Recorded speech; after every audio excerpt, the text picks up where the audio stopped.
je vous propose, pour guérir, un nouveau conte de Jacques Salomé, d'après le livre « Conte à aimer, conte à s'aimer » aux éditions Le Livre de Poche. Le conte de la petite fille qui avait une immense fatigue en elle. Un comportement peut en cacher un autre, ainsi de dévoilement en dévoilement, nous clarifions les zones d'ombre de notre existence et élaguons notre arbre de vie. Il était une fois une petite fille très fatiguée. Très fatiguée parce que, je ne sais pas si vous le savez, mais se trouvait toujours coincée entre deux tristesses est épuisant. Vous allez me demander, mais comment est-ce possible ? Je vais tenter non pas de vous le dire, mais de vous le faire entendre. Aussi peut-être faudra-t-il me lire 2 fois pour justement entendre. D'un côté, il y avait un père un peu particulier dans le sens où il éprouvait le besoin de mentir, c'est-à-dire cacher la vérité. Une réalité qu'il montrait à sa fille en lui révélant qu'il avait un enfant ailleurs avec une autre femme, tout en lui demandant de surtout ne pas en parler à sa mère qui était son épouse. En lui imposant de garder le secret, il faisait une violence très grande à sa fille, qui avait ainsi l'impression de collaborer à la trahison de sa mère.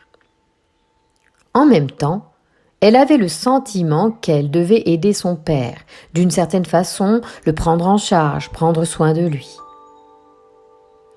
Il arrive à certains enfants de se parentifier, de passer à côté de leur propre enfance, de traverser leur adolescence et même leur vie d'adulte en se consacrant avec dévouement à l'un ou l'autre de leurs parents. De l'autre côté, il y avait une mère qui s'interdisait beaucoup de choses, qui restait prise dans la dépendance à sa propre famille, en s'obligeant à veiller sur celle-ci.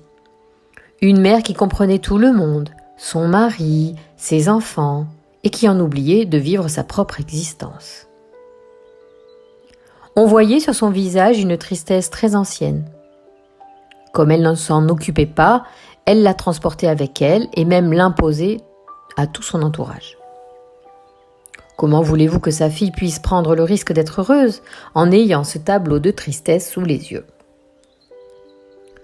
Je ne sais pas comment cette jeune fille dépassera cette situation. Si elle osera remettre à chacun de ses parents la responsabilité de leur propre vie. Si elle trouvera, par exemple, 2 perles de couleur, l'une représentant la vie de son père, l'autre d'une couleur différente symbolisant la vie de sa mère, et de joindre au paquet de chacun les petits mots d'accompagnement suivants. Maman, par mon geste, je te restitue avec cet objet la responsabilité de ta propre vie.